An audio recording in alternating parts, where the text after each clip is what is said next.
Southeast Asia's only Universal Studios theme park with 24 exciting rides! Hi Kamis, it's me! Visited me Universal Studios Singapore to experience the magic and adrenaline rush. It's 9:30 AM right now and we'll first have some breakfast near our hotel in Bugis. This is Hong Kong Dim Sum Shop, a restaurant inside Fortune Center. We're kind of running late, so we'll have some dim sum for now. We tried their barbecue pork buns, xiaolong pao, radish cake dipped into this spicy sauce, pork rib with black bean sauce, and peanut with fish slice porridge. My favorite is the porridge to start the long day. By the way, this is their menu. Time check, it's 10:30 AM right now. We took the nearest train station between Bencoolen and Bugis Station. Mind you when I say travel early because we're late now for Universal Studios 10 AM opening. For us, the route is to take the Northeast Line or Circle Line MRT and arrive at Harbour Front Station. Then from Harbour Front, enter Vivo City Mall and follow this sign to the Sentosa Express on level 1. Arrive at Vivo City's 3rd floor to take the Sentosa Express monorail to Waterfront Station. This would be followed by a short walk. Everything is covered, but it could get crowded fast. By experience, this is the best route. The second option for transportation would be via a bus to Vivo City or Harbour Front. From there, take the RWS 8 shuttle bus into Sentosa at bus stop 14141. Drop at the RWS 8 bus stop outside the Forum Sentosa. Follow the signs to Universal Studios. For the third option, if you're feeling bougie and in a rush, then you can take a taxi. It is really pricey but most preferable to those who want a door-to-door experience. Alternatively, you can walk to Sentosa via the Sentosa Boardwalk. That would be after arriving at Vivo City. You could walk and follow through the signs for the Sentosa Boardwalk to Resorts World Sentosa. Just follow the signs within Resorts World Sentosa to reach Universal Studios. As I arrived at Universal Studios, there were many shops open including this Lego store where I purchased a calendar. If you're curious how it looks, I linked the unboxing review vlog below. Whether you have a ticket or not, anybody can take pictures of this globe. This is located outside the entrance. It's a popular spot for photos before or after visiting the park. Now, we head to the entrance area to show the digital QR code or a printed copy of the ticket. To save time, you can buy it via their online platform, but it would be cheaper to book it via Klook for around 7 Singaporean dollars less. I've linked the booking for standard admission below for easy reference. Use my Klook code MichelleJDKlook for 5% off more in your other bookings. Updated code is in this video's caption below. By the way, this kind of ticket grants access to all rides and attractions within the park. The wait times for roller coasters range from 60 to 90 minutes at max on average, so if you want to skip the regular queues for certain rides and attractions, then avail of the Universal Express Pass. It would cost around 37 Singaporean dollars more, but it can reduce your time here for 3 to 4 hours depending on your pace, so it's worth it, especially on such a hot sunny day. Alternatively, you can also avail of the VIP experience if you want to have a 5-hour guided tour of the Universal Studios Singapore with unlimited Express Pass access and priority seating for shows. This also comes with complimentary refreshments, private meet and greet and photo session with selected characters, a VIP experience lanyard, 25 Singaporean dollars worth of meal voucher valid at any Universal Studios Singapore dining outlets, and 10% retail discount on selected merchandise. It's cool but expensive at around 300 Singaporean dollars more. If you want the best experience, then grab it. And yes, time does matter. If you are a VIP rider, then you can book at 10:30 AM earliest for you to end by 3:30 PM. But if you have the standard or express pass tickets, I suggest you arrive at 10 AM by the entrance gates. Later than that would mean a lot of people by the lines. The opening hours are between 10 AM to 6 PM for the rides, but the merch store sometimes extend until 7 PM. Anyway, when we arrived here, we first took pictures by the Hollywood Boulevard. Honestly, this is so cute. We also spotted the Beverly Hills Garage should you wish to rent strollers or exchange e-vouchers for wristbands for attraction access. When you go to the right side of the map, you'll see the New York side for Sesame Street Spaghetti Space Chase. It's a dark ride, but you could still see Elmo and friends there. You have to help them zap Macaroni the Merciless and his minions though. If you want to have some nostalgia, this ride is for you. I would rate this a 7 out of 10. As you walk further, you'll spot lights, camera, action. You'll be guided to your seats upon entering. Hosted by Steven Spielberg, it's a special effects show you don't want to miss. I know it doesn't look like much now,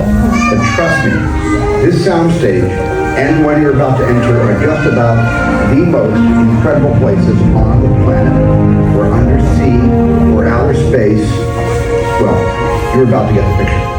You see, for over They will show you how they shoot their movie set from a scene of boat houses to distraction, particularly a Category 5 hurricane. The soundstage transforms into a New York City scene with its loud noises, strong winds, heavy rain, and fire effects. The storm is simulated well. Feel free to rewatch the scenes with me. Cue the thunder. Cue the rain. And broadcast system. Category 4 hurricane with sustained winds of 125 miles an hour is making landfall in New York. All residents are instructed to seek shelter immediately.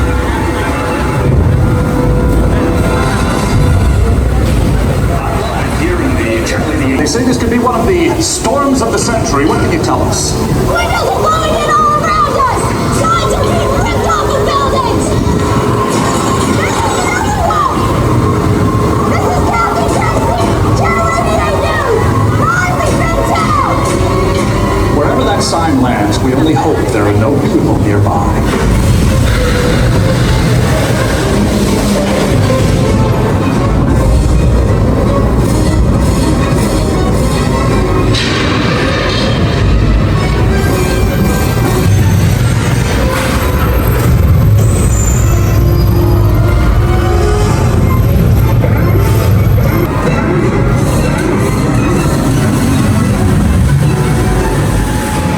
This is the emergency broadcast system. The hurricane is and extinguish all flames. Repeat, extinguish all flames.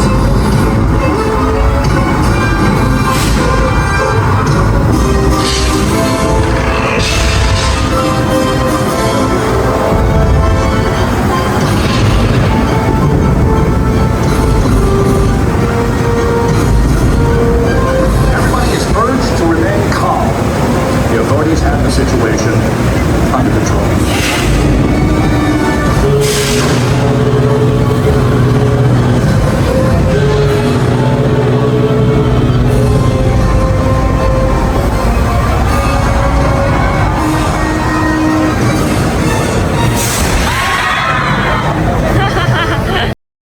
Alright, let's reset. This is cool and realistic, but I would visit it again after a year or so just to maintain that wow factor. Definitely for all ages, so it's a 9 out of 10 for me. Once we finish, we got to catch the Rhythm Truck 2.0. It features a dynamic live music and dance show of pro drummers and talented b-boys breaking down their moves to the rhythm of the drums. Walking further, we see the signage of Transformers, the ride, the ultimate 3D battle. Look at me from 10 years ago and now.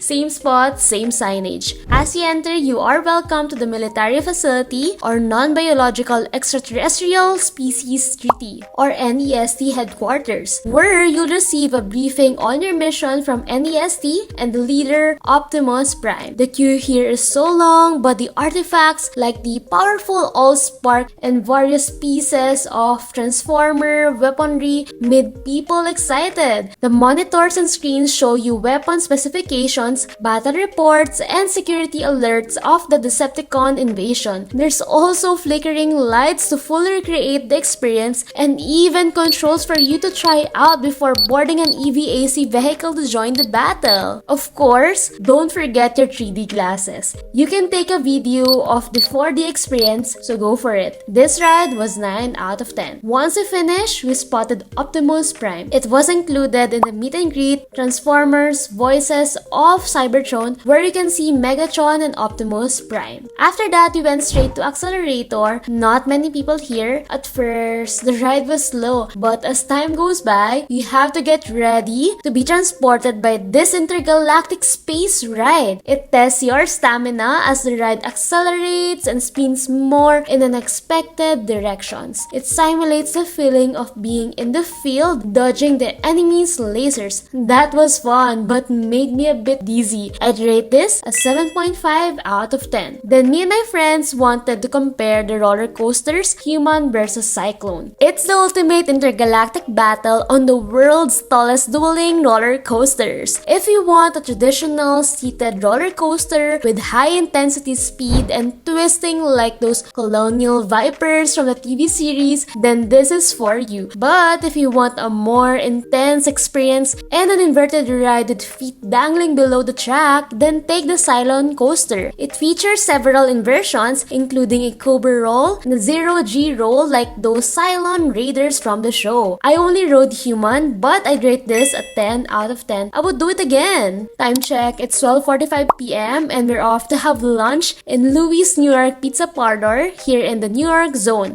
This is their pepperoni pizza, really tasty. But anyway, there are a lot of restaurants across the theme park for a total of 20 dining places here. After eating, we went to Hollywood and spotted Mel's mixtape swinging to the beat with a high energy performance. We weren't able to visit the Pantages Hollywood Theater featuring the Trolls Hog Time Jubilee because it was not our interest. If you want to see Queen Puppy and Branch sing and hug, then you should go to this glitterific show. By the way, there are also meet and greets here with Poe and Master Tigress and Gabby's dollhouse. Now, we headed to this beautiful castle in Far, Far Away. It looks so dreamy even from afar. We entered the Shrek 4D Adventure show. The queue here is long but fast, mostly kids lining up. It feels like entering a premium cinema with Shrek and friends. It features a 4D fairy tale honeymoon adventure through the magic of Orgevision.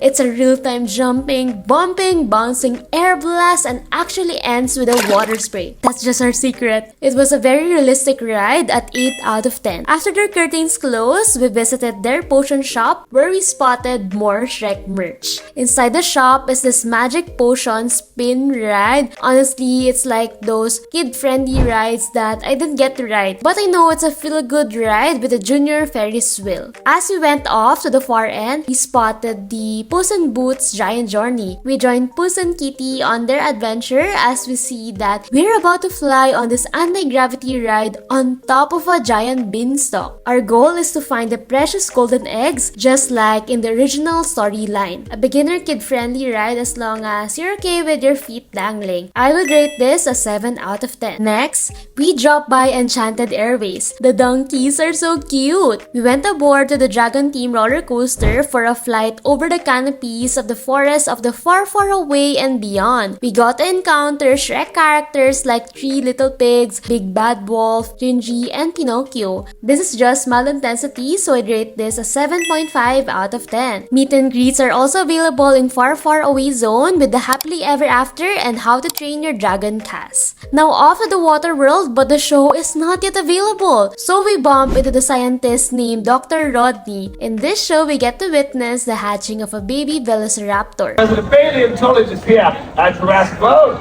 and this incredibly sophisticated piece of technology is the Mobile Egg Incubator, or MEI for short. Now, the MEI is where we hatch all of our dinosaurs here at Jurassic World. Creates a perfect environment for hatching. It regulates the temperature and the humidity. It allows the fetus that's inside that egg to grow without the mother needing to be present to provide warmth.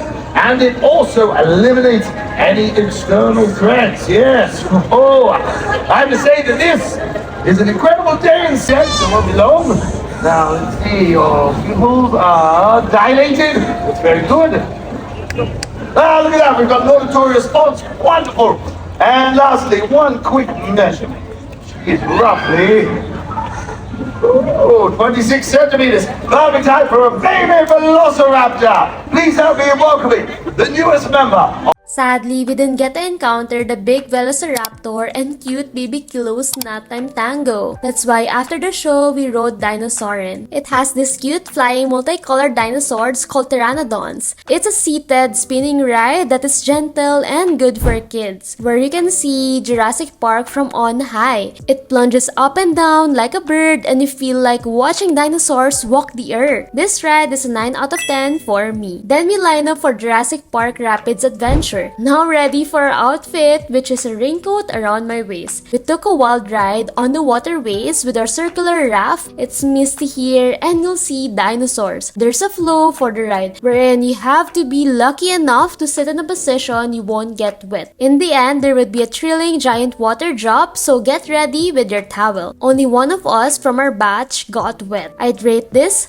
a 10 out of 10. So fun. They also have the canopy flyer, but we didn't like the feeling of hanging feet along the roller coaster, so we weren't able to ride it. But if this is something you like, accompanied by an aerial view of Jurassic Park while swinging and swooping from side to side, then you should try it out. I'd recommend sitting in the front-facing seats if you're scared, but the back-facing seats have better views. Off to the ancient Egypt zone, we went first to Treasure Hunters. I felt like I became an archaeologist on an expedition. We were riding a vintage motor car to explore the different artifacts, treasures, and more. There were even animals popping like hippos, vultures, cobras, and crocodiles. We were the only ones there, so it felt like an abandoned excavation site. It was a bit slow paced too. If the line is long, I would not recommend it. But for us, there was no one, so we tried it. I'd rate this a 7 out of 10.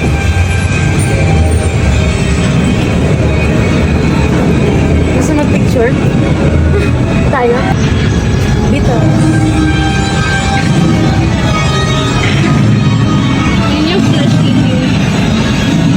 Moving forward, we also saw Revenge of the Mummy, which is among the top scariest rides here. It is an indoor roller coaster that passes through a haunted tomb with fireballs, mummies, beetles, bats, and spiders, all appearing from the darkness out of nowhere. It was in maintenance when we visited, so we skip it. The meet and greets here are the following: ASET Warrior, Anubis Guards, and Egyptian Guards. I have some pictures of them from back in 2015. Throwback! Lastly, the 7th zone is Illumination's Minion Land. It officially opened its doors last February 14, 2025, inviting guests into the world of the Despicable Me and Minions franchise, featuring attractions such as the Despicable Me Minion Mayhem, an animated simulator ride attraction. There's also Boogie Boogie, the first ever Minion dance party theme carousel, and a Silly Swirly, which is an outdoor spinning ride that gives you an aerial perspective of the park. They also have team dining, exclusive merchandise,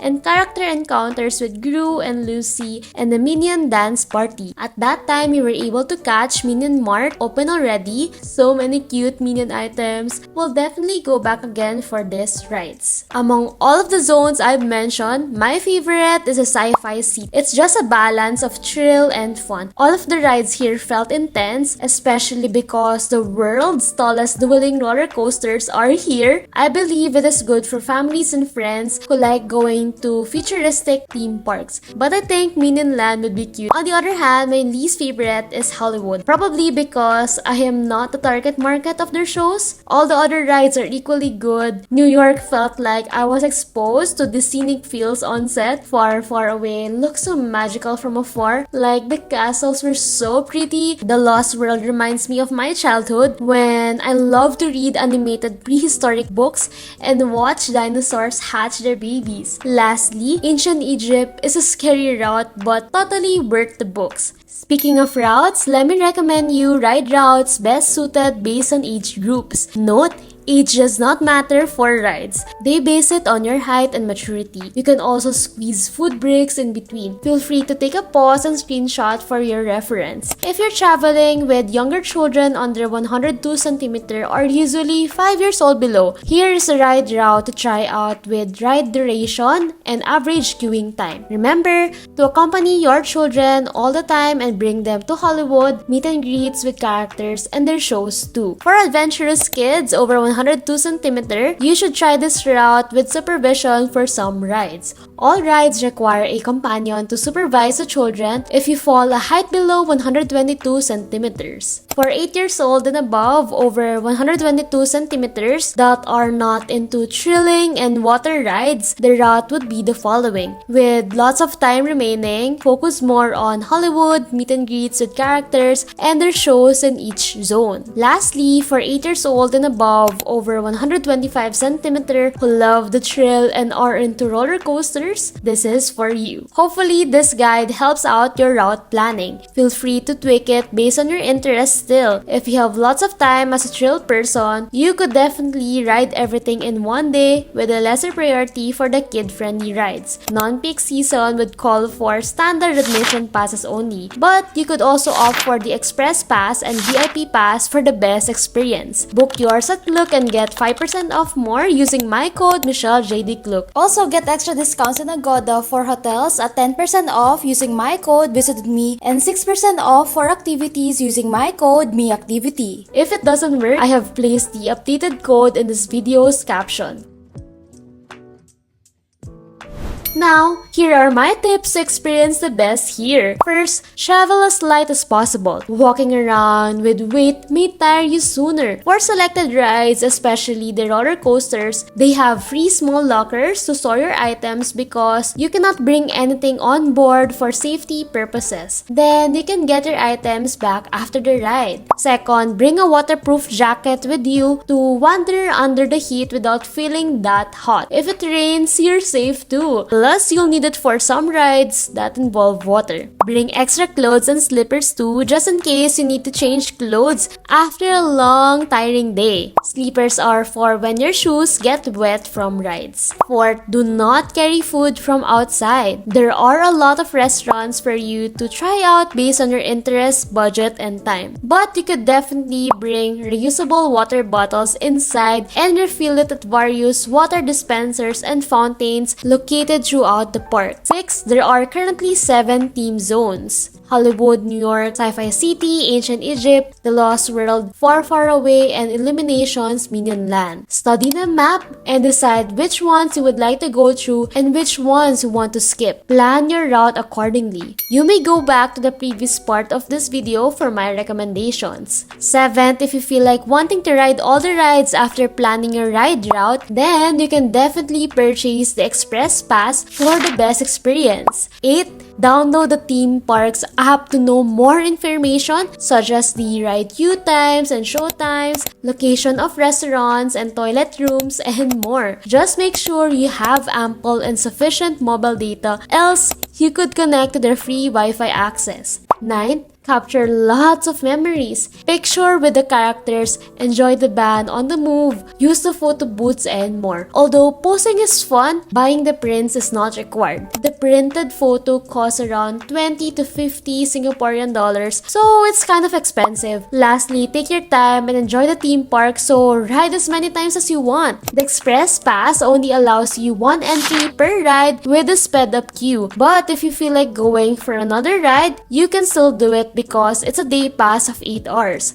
Once you have decided to exit Universal Studios Singapore, please make sure you're already done because it's strictly not allowed for re-entry. Once we got out, we claim our tax refund, which is a perk as a tourist. I'll be linking the brief tax refund process below for you to check it out too. Then, we took the train back to Vivo City Mall. We dined at their food court called Food Republic on the 3rd floor. I was craving some pork ribs and prawns noodle soup. It was just okay. After that, we headed back to the Hotel Bencoolen. I'll give you a full tour and review of this hotel, so stay tuned. That was indeed a tiring day, but it was a good experience to visit Universal Studios Singapore. Overall, the whole day was well planned and well executed, and therefore could be enjoyed in the best way possible. I am pretty sure that if you're a fan of theme parks, this is an activity you would enjoy. Conveniently located in Singapore, it's a small park with lots of theme rides for all ages. If you are not a rides person, the merch shops and restaurants are also cute to visit. It's the perfect spot for a fun and memorable date filled with countless photo opportunities. For the rates, walk-ins and ticket buyers in Resorts World Sentosa online pay 83 Singaporean dollars for adults and 62 Singaporean dollars for kids on the weekdays. For peak seasons like weekends and holidays, there is an additional 2